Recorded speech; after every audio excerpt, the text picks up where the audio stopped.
is Andy Ho, our Chief Investment Officer. Andy has been with VinaCapital since 2007, lead PM, and so we think of VOF as a combination of private equity and public equity. Again, over $1.1 billion listed in London, our flagship portfolio, and really is a fantastic way to think about investing in Vietnam. It's certainly the way that most of our foreign clients have historically invested in Vietnam. Along with Andy is Con Vu, or KV. KV is a portfolio manager as well. So the two of them will handle the content for the next 45 minutes. Think of this as about 30 minutes of presentation and then 15 minutes of Q&A. So at around 30 minutes, I will come back and make sure we manage the time efficiently. So with that, Andy, take it away. Thank you, Eric. Good afternoon. I heard the lunch is really good, and y'all look pretty full. And so try to stay awake. I try to, both of us will try to make it a bit more entertaining and educational and informative on the VOF activities over the last 12 months and then our views going forward. So Khan here, my colleague, will begin the presentation, and we will tag team this effort in order to convey you the best information possible on VOF. Khan? Yeah, it's the toughest slot right after lunch, and I'm not going to ask you to get up and stretch and whatnot. Hopefully you've had your coffee. Today we really want to cover three key areas. You've heard a lot about this morning about the macro in the market, and we're not going to labor too much on that point. It is important though, because it does instruct and have an impact on the view that we have on our portfolio and our ability to execute it. So we'll briefly touch on that. The second part is to look at the portfolio itself, what the activities have been. And then the final part is, I think it's important to hear from Andy, in light of the current volatilities of the market, what have we been doing and where we're going. And so, as Andy mentioned, VOF portfolio today is about just over 1.1 billion, 1.2 billion. We started the firm, so Don started the firm in 2003 with this fund, with just under 10 million under management. And over the years, this fund has grown. And we'll show you how that fund has grown. And for those that have remained invested, we thank you. It's been a very rough and rocky ride. But hopefully we'll spend the next half an hour to convey to you that our strategy and our focus remain true, and hopefully share with you some of that. I'm going to start with getting the slide in the right order. Okay, so again, what is VOF? I think it's important to remind ourselves that we provide our investors with a long-term view. We invested with a medium to long-term view, and we provide our investors this unique access to the privately negotiated opportunities. Public equities, there are plenty of products available, and you've heard from our colleagues, and you'll heard from our other colleagues today. But what VOF has done, that first dollar that we raised and we spent in 2003 was a private equity investment. And that's what we still do today, 20 years later. Okay, I'll get this right. So as I said today, we're 1.2 billion. We've made over 200 investments since the start. We've delivered about a 20% IRR on all of our private equity investments. And you can see that the returns over the 1, 3, and 5 years have been good. We acknowledge that it's been a very volatile 12 months. And hence, you can see that we've delivered minus 8%, just a little over 8% return. The index, of course, over that same period has declined more. But we don't compare ourselves against the index. I think that's a very important point to differentiate. We're long-term investors. We look at privately negotiated opportunities. But if it helps as a reference, this is what the numbers are. You can see here, the brand names. You heard this morning from Sevilla, the idea that, they're local champions, local brand names. We've been part of that story since 2003, and over time we've helped grow, develop some leading brand names that you can see on the chart here, and some of these companies are now expanding beyond the shores of Vietnam and getting recognition as well within the region. So it's a very interesting journey. I think what we want to do here when we talk about the macro and the market, perhaps a way to frame it is, what we got right and what we didn't expect. Right? It's been a very challenging year. We've coming out of COVID with this idea that we're going through a recovery. We thought at the beginning of the year, with the help of Ismail and Mike, things that we thought was going to happen, and then other things happened that we didn't expect. So what did we expect? Strong GDP growth, and you heard this morning, one of the few countries in the region where you've actually seen a revision up in GDP. So we're going from 6.5 now to 7 to 8% GDP growth. Fundamentals remain. Things like low inflation that you've heard from Mike this morning. Those things still portray a very strong and economic fundamentals. Domestic consumption, and that curve that you saw in one of Mike's charts this morning, really shows you that strength of the domestic consumer. June and July, we saw 50% growth in domestic consumption from a year earlier. So really that idea of the domestic consumer being an incredible part of this economy is evident here. And of course, a lot of volatility. What we didn't expect, I don't really need to tell many in the audience here about what's been happening in the global markets. But number 8, I think, is very important. There was the domestic issue about these investigations into regulatory breaches, and it's something that I think, Andy, I'll ask you to have a chat on a little later, because I think it's important for our audience here to understand how that's buffeted the markets. Okay, so again, not going to go through this in much detail. Really, the sort of the fundamentals, those legs of the economy that's supporting the economy, FDI, manufacturing, exports, these are the things that are driving forward. For us, what's important is consumer. I mean, you will hear Andy, myself talk over the years. We look at businesses that benefit from the domestic consumption story. So the idea that consumption has returned, this revenge spending, this recovery spending, whatever you want to call it, this is incredibly important at the businesses we're looking at and we're investing in. Again, the macro story paints the picture already. What I think is important, though, I'm going to turn to Andy, is this idea of the regulatory breaches. Thanks, Ken. Yes, so we've had a lot of questions as to what happened to the stock market from the beginning of the year to now. We've gone up to a very high level, and then we've come down quite significantly. And let's see, is this right in the background? Okay, bottom one. And so outside of the factors that the global market presents, stock markets in the US, interest rates increasing, volatilities in the global market, Vietnam did experience its own volatility, and that's about the early Q2 timeframe. And it had a lot to do with the regulatory crackdown, one of which was they targeted a number of smaller real estate companies that issue bonds. The disclosure said one thing, but they used the funds for another thing. But I think the underlying concern from the government was that a lot of these businesses weren't able, they perhaps may not be able to service the bonds in the future. And because they were distributed to a lot of retail investors, that became a worrying case for the government. So they started cracking down on these bond issuance.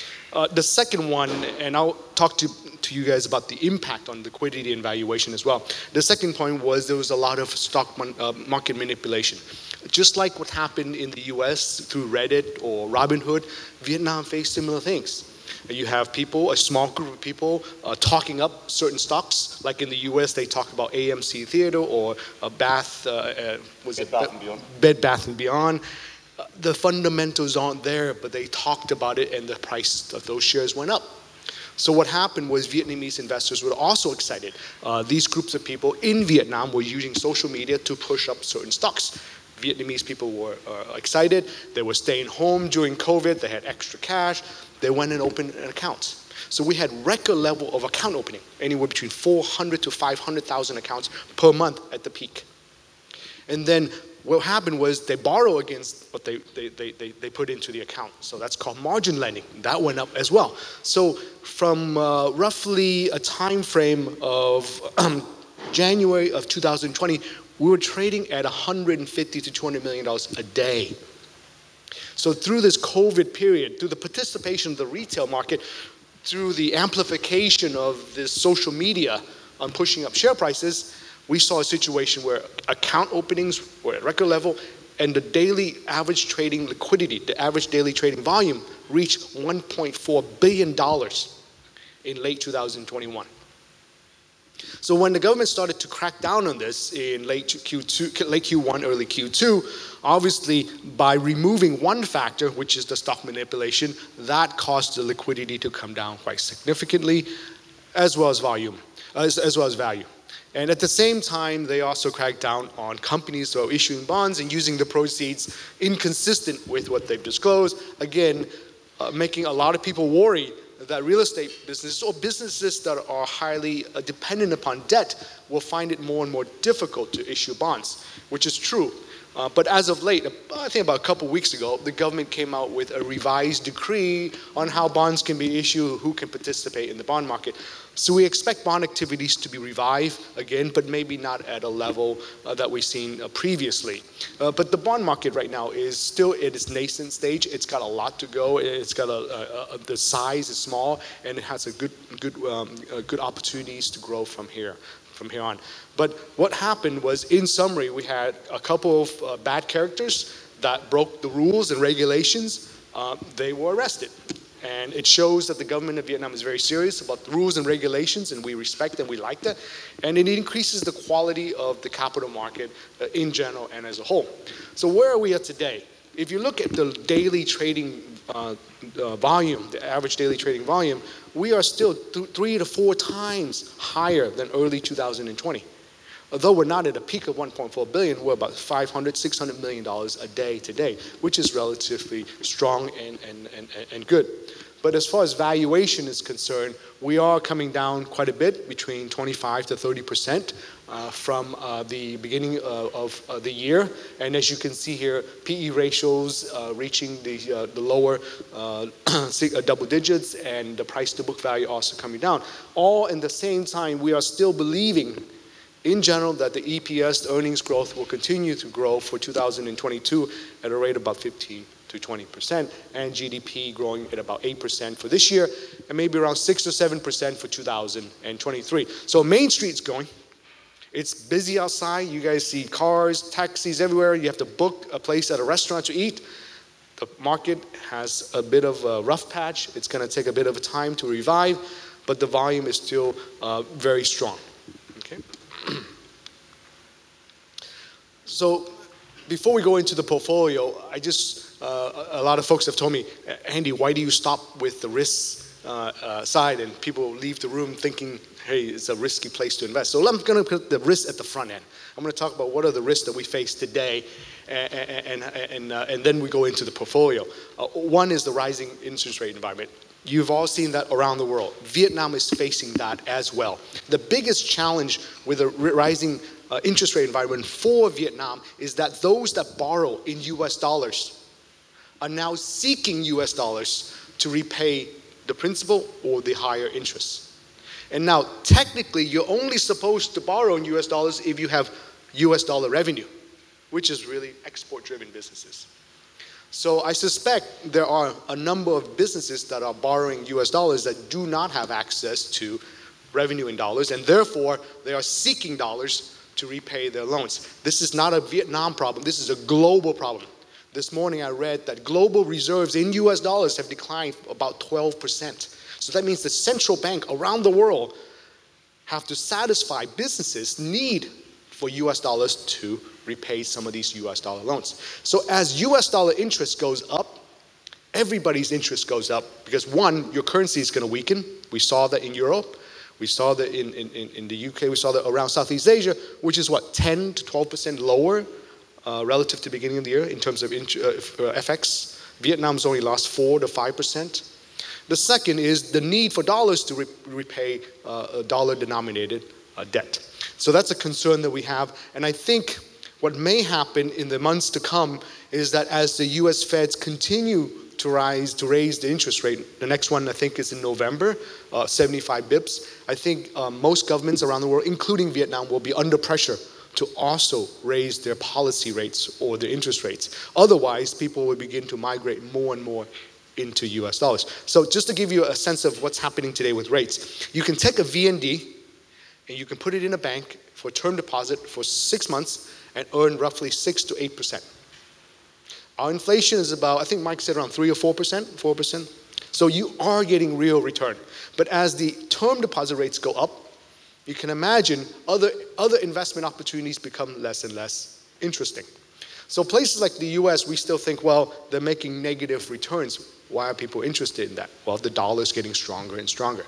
So the fact that Vietnam has to increase the interest rates on VND, that means they're trying to encourage Vietnamese investors to move away from the dollars, buy the VND, and place it in term deposit more and more.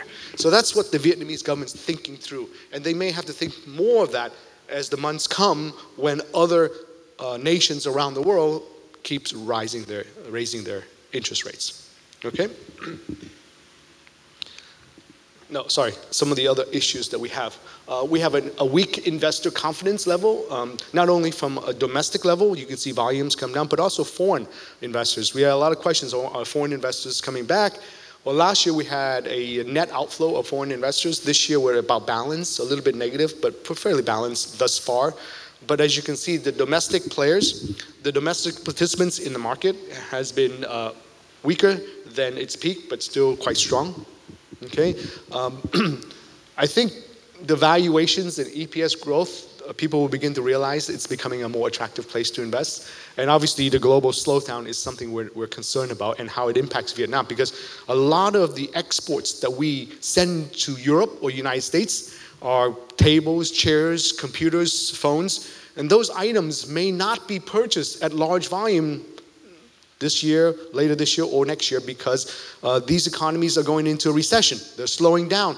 We've already purchased these items. So what Vietnam exports and what Vietnam produces and exports may decline in the next 12 to 18 months as the world gets through a slower growth in terms of GDP. Okay. So in terms of the portfolio strategy for VOF, again, I want to reiterate that we are focusing on privately negotiated opportunities, whether the company is listed or private. Right? One of the opportunities we're working on today, we're closing it, is a $100 million, we'll talk about that a little bit later, a $100 million investment into a publicly listed company. We have terms of investments, and so we wrap our investments around terms primarily to protect the downside. Why? We still feel that the capital market is volatile, and it'll be volatile for the years to come. We saw this in Q1/Q2 of 2020 in the global market, and we begin to see more and more of it in Vietnam and in the emerging market, and we think it's going to continue for a while. And so we feel it's more, we feel more confident to make investments with terms, with downside protections, to deliver a more stable, risk-adjusted return for the portfolio in the coming year. Okay. So again, our investment process, our investment strategy is to, one, approach an investment with downside protection. Downside protections tend to be in the form of a put option, a redemption if it's a convertible bond, some sort of a performance commitment. So if I invest in you and I give the valuations that you wish, then you come back to me and says, okay, I will promise to deliver this type of EBITDA growth or profit growth for the next 3 years. If you're unable to deliver such EBITDA growth or profit growth, then there comes roughly 4 penalties. One of which is a cash rebate, you get less, you invest less money in the business. A share top-up, you own more of the business. A put option, we put the whole thing back to the sponsor at a certain IRR. Or the fourth one, which is a win-win situation, what I call a win-win situation, is a drag-along. We together sell the business, a controlling stake of the business, to a strategic buyer. You get money, I get money, but the best part is we get it at a premium because we move a controlling stake. Okay? We will approach all of our investments with due diligence rights. That's financial. We use the Big Four. We use the international lawyers and domestic lawyers to do legal due diligence. And we use ESG advisors like ERM to review the environmental, mostly the environmental side of the businesses. We like to look at these areas because we feel that there's a lot of room for improvements. So we don't walk away from situations where we see there's a lot of weaknesses. We approach it, but we want to make sure that the sponsors and management team are motivated to make changes and improve. So we'll go through that later in an ESG panel that Eric will moderate.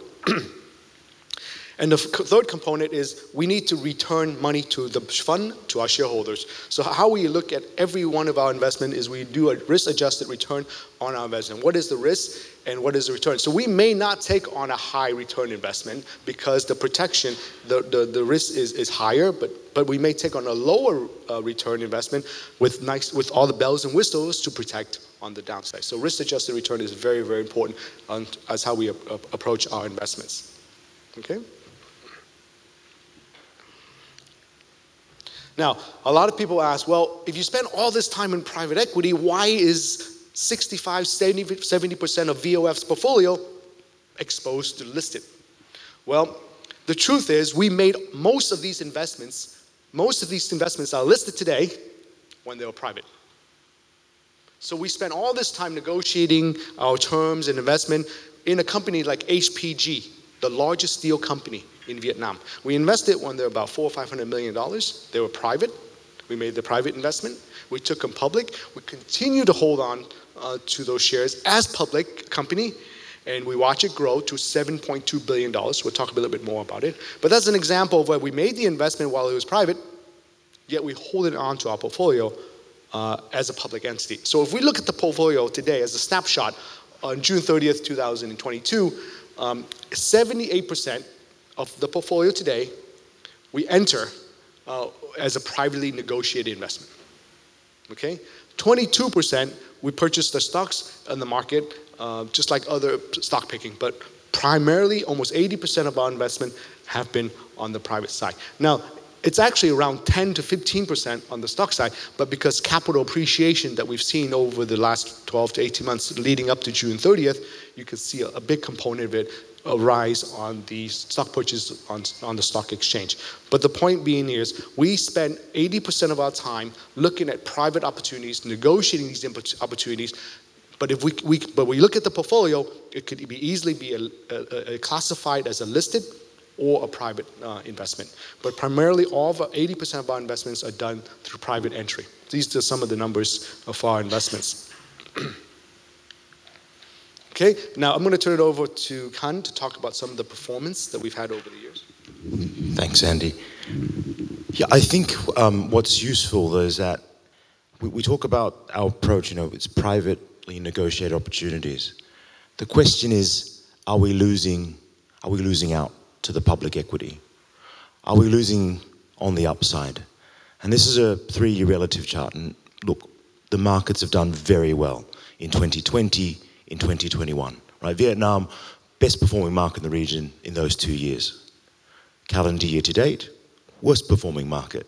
I think Ismail, we're down about 27%.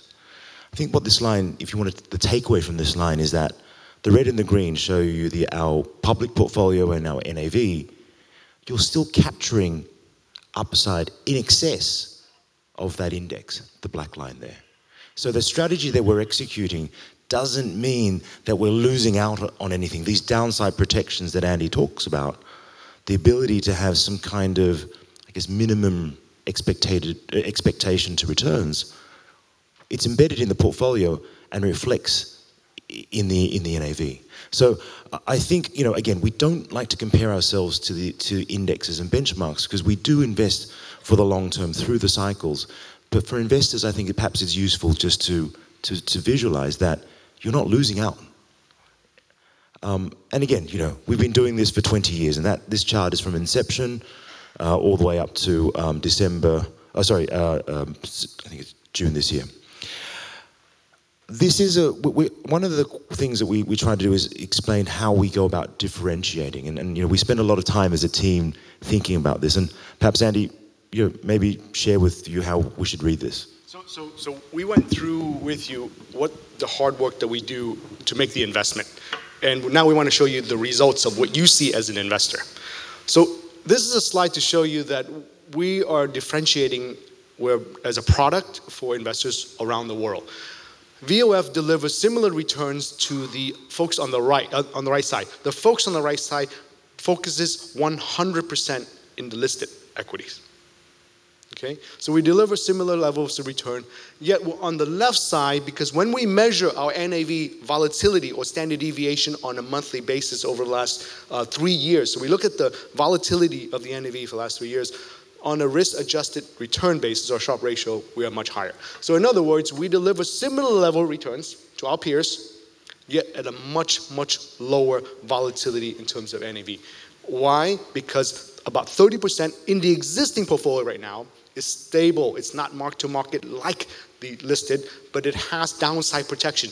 Don't get me wrong, we do go through a valuation exercise every 6 months with a third party, KPMG, I believe, right? And they look at those valuations to ensure they're fair.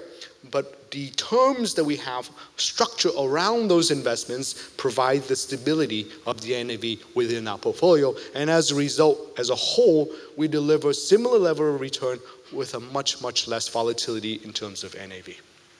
Okay, now said differently, when we look at liquidity and terms, now why do you want terms? Well, in theory, and how in my experience, you want terms because the investments that you make may not be liquid. So in Vietnam, if you're small and you invest in the stock market, your portfolio is relatively liquid. But if you're big and you invest in the stock market, I assure you, you become less liquid. So we are big. So we have to face the fact that a lot of the assets in our portfolio may not be liquid. But guess what? Then we wrap around some of our investment terms that provide us some form of liquidity. So if you look at this chart, again, some of our peers will be on the left side of this, showing very little terms. You don't get much terms if you buy shares in the stock market. And in terms of liquidity, they are in the higher side if they're a smaller fund. So they're more nimble. But if you're big, right? If you're big like us, we'll be low on the liquidity side, but our benefit is that we apply terms on the right so that when we need to exit, when we need to put, when we need to redeem, we have the ability to walk away from this investment. And we are even further to the right than private equity because we have collaterals. A lot of the private equity shops in Vietnam are control deals. You don't have terms when you buy a control. You buy a control of a business. What terms do you have? You own it, you control it. We do not buy control of businesses. We are a minority investor. We invest in growth. So we rely on the sponsor and the management team. Therefore, we have terms, and the sponsor and the management are the counterparties to those terms. So in short, we are recognized on the lower side in terms of liquidity, but because of that, we do wrap ourselves around with terms that allow us some form of exits in the near future. Okay? It's a bit complicated. I hope everyone understands. I'm happy to go through Q&A on that slide a bit later. Okay? Where's that? So over the next 4 slides, I've asked to share some of the examples of investments in our portfolio. So the first one I'm going to share is an investment that exists in a portfolio today. It's HPG. We invested many, many years ago. And today, at $5.2 billion, it's gone up 8.4 times the value from the date that we invested. Okay? Now, we did take profit in this business in late 2000 and around 2021, when it was about $7.2 billion. So we sold about $144 million in 2020 during the COVID period at $7.3 billion. Why? Because 2021, they delivered record profit of $1.5 billion after tax, the most of any manufacturing business in Vietnam ever. But we felt that steel prices going forward will be under a lot of pressure because China is slowing down, right? So we started to take profit. Unfortunately, we didn't take profit fast enough, and it's come down. But we are still very bullish on the steel business because when China reopens its door, invest again, steel prices will go up. Average sales price of steel will go up, and steel prices in Vietnam will go up as well. And the thing with Hoa Phat, HPG, is they sell every single unit they produce today.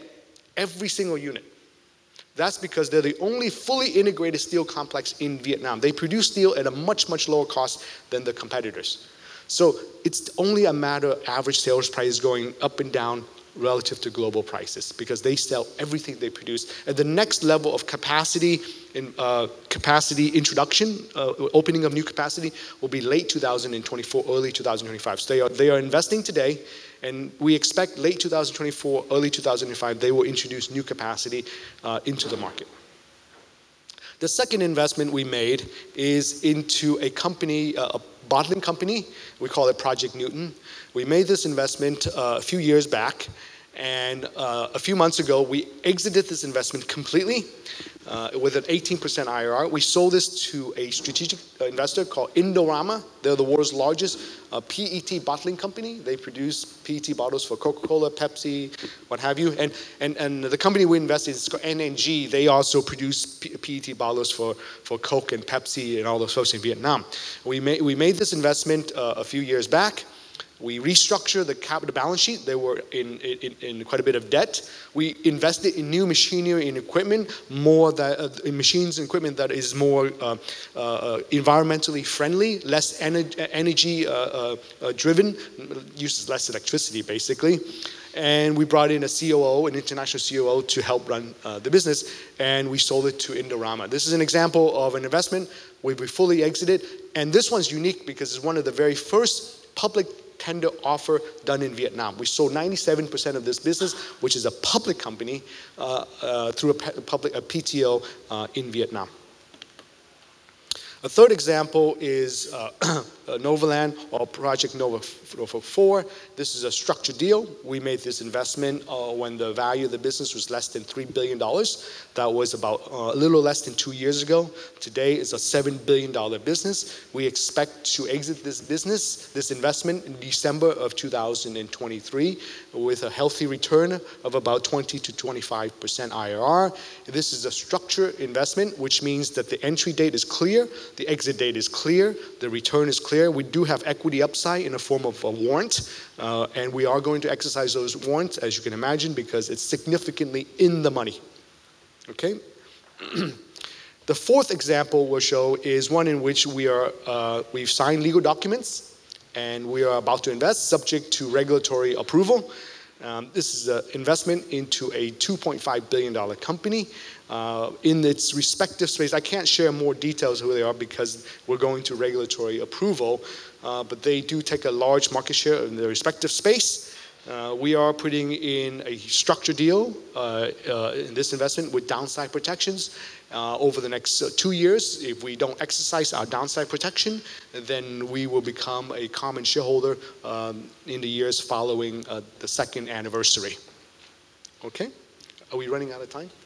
No, we've got about 5 minutes and then we'll open up to Q&A. I get very nervous because the last time we had a physical conference was in Hanoi, 2019. And I remember very vividly that we discussed at that point in time a potential investment, that being Ngọc, the PET packaging company.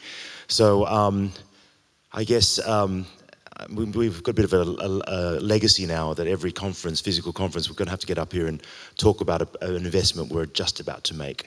So Project Venice is one of that. So let's hope next year we can also share some interesting news.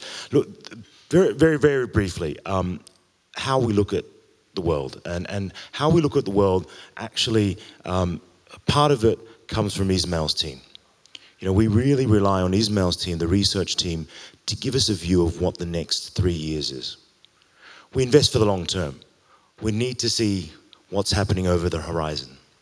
We don't care about the daily, of course we do care about the daily volatilities, but we're looking at investing into businesses, and we need to understand where the sectors and where the companies are heading.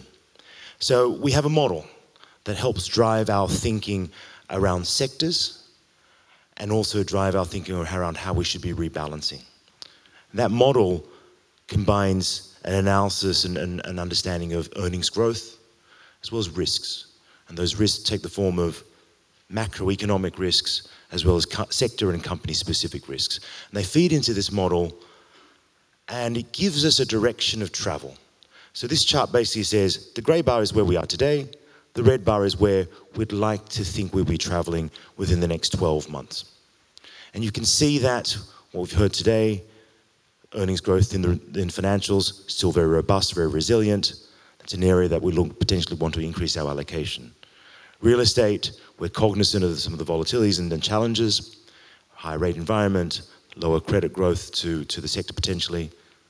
Perhaps we need to really think about additional allocations there. Industrials play into that theme of the growth. You heard Mike talk about the fiscal spending, the infrastructure spending. There's some interesting potential opportunities there. So this really does drive how we think about the investment opportunities. And so when Andy just mentioned about Project Venice, guess what? It's in the industrial sector. Right? So logistics comes in the industrial sector. That's how we add to the portfolio. Okay. So just on this, I've had a few people have asked questions on this. This is very important.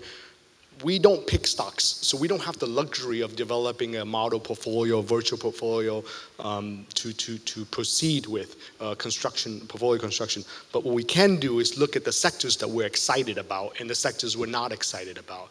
And like Khan said, we look at two components. One is the earnings growth for that sector, and that information feeds in from our research team, from the sell side research, as well as from the private companies that we work with. So we gather all those companies in those particular sectors, look at the potential growth over the next 3 years.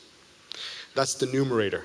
On the denominator, we look at the risks. We have roughly 9 set of risks, macro risks and micro risks, apply to each and every one of these sectors. We work with the risk team, our macroeconomics, the chief economist to understand the risks. And from a risk adjusted return basis, then we start to allocate among these Bloomberg identified sectors. And where we feel right now, we are excited about putting more money into industrial, whereas we think, well, materials, perhaps we should reduce our exposure. Okay? So I'm going to just jump into the portfolio. Again, you've heard some of the names, so let's not labor too much. I think the key takeaway from this slide is that if you looked at this slide a year ago or 3 years ago when you're in Hanoi, it would look very different. Hoa Phat would have been number 1. ACB probably wasn't even on there. We only invested in 2 tranches, once in 2020 and once in 2022. On the other side of the chart, the private equity and the investments with the private terms, that's where we're focusing our effort. And you can see that almost 30% of the portfolio today are into these opportunities. What are these opportunities? The ones that Andy talked about. They're public companies, but we have private terms.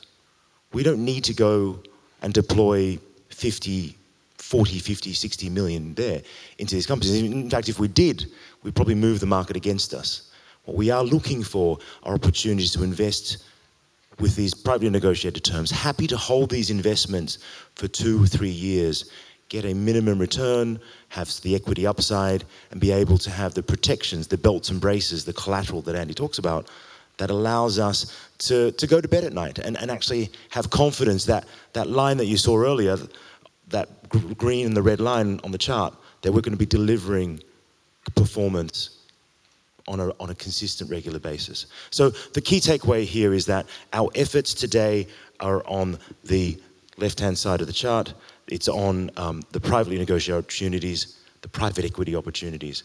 And that's where the past 12 months, financial year, we've realized about $200 million. We've used those $200 million part of that to reinvest into many of these opportunities. So one question I do get asked often when people look at this slide is that, what is the exit opportunity? How do we exit these businesses? So if you look to the left, as you can see, most of these investments were entered as private or privately negotiated opportunities. Now, if we look at from the number 1 to about number 7, these are very liquid holdings. We can sell them in the market at current price or even a premium. Okay. If you look on the left, numbers 8 and 9, these will be sold to a strategic buyer. The largest soy milk company in Vietnam will get a much higher premium if we can find a strategic buyer for a large block or controlling block. Okay. Orient commercial banks, they have a Japanese bank called Azura as a strategic shareholder. They continue to want to buy more of this business, and one of our exit mechanisms is to negotiate for them to purchase our block, which is a foreign block in a bank that has no more foreign room to exit. Again, strategic sales. Vietcombank is obviously one of the largest commercial banks in Vietnam. It's very liquid. Now on the right, this is the current private equity holding. So on the right, project 1 will be a redemption. They will come through a redemption. We mentioned that earlier, December this year. Number 2, we'll move on to the Ho Chi Minh City Stock Exchange, but we can also get a strategic buyer. It's the largest woodworking company. They do laminates, table laminates, wood panels in Vietnam. They deliver about $25 million in profit after tax each year. Okay, so, but basically on the left, most of the investments will most of it will be through trade sales. We'll be seeing some of those in the coming year. A few of them will migrate onto the stock market as an IPO. Okay? Okay, so last, to wrap up, those proceeds of investments, some of them have come back to reinvest, but one key thing is that we continue with our dividends. I mean, one of the unique differentiators of this fund is that we pay out a consistent dividend. We've been doing that since 2017, and in fact, since 2017, over $130 million has been given back to shareholders in the form of dividends, paid twice a year. We're the only fund in Vietnam that does that. We continue with a share buyback program, a very active share buyback program that's very active during periods of volatility. So I guess the summary is that quality of the portfolio allows us to generate sufficient income to continue paying dividends to our investors, and we're there for our investors when there is periods of extreme volatility. So I'm going to wrap up, Andy. Your outlook. Yeah, so we don't have much time. We've told we have a hard stop in a few minutes. Just want to make sure everyone knows the story. We are operating in a very volatile capital market. Our approach to investment is to get downside protections in terms of investment for all of our new investments. We call the private equity terms, the negotiated terms. And we are looking for quality growth businesses, primarily on the private side, but quality businesses with growth potential, anywhere between 20 to 30% per annum for the next 3 to 5 years. So with that, I'm going to open it up for a few minutes of questions. Is that okay, Eric? 4 minutes, so that's only one question. I'll try to answer it short, yes or no. Right? Any questions? Great.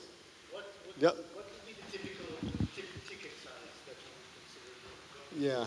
Well, in the past, as we've grown up, we started out life at $5 million per ticket size. Now we're at about $50 to $100 million ticket size as we speak today.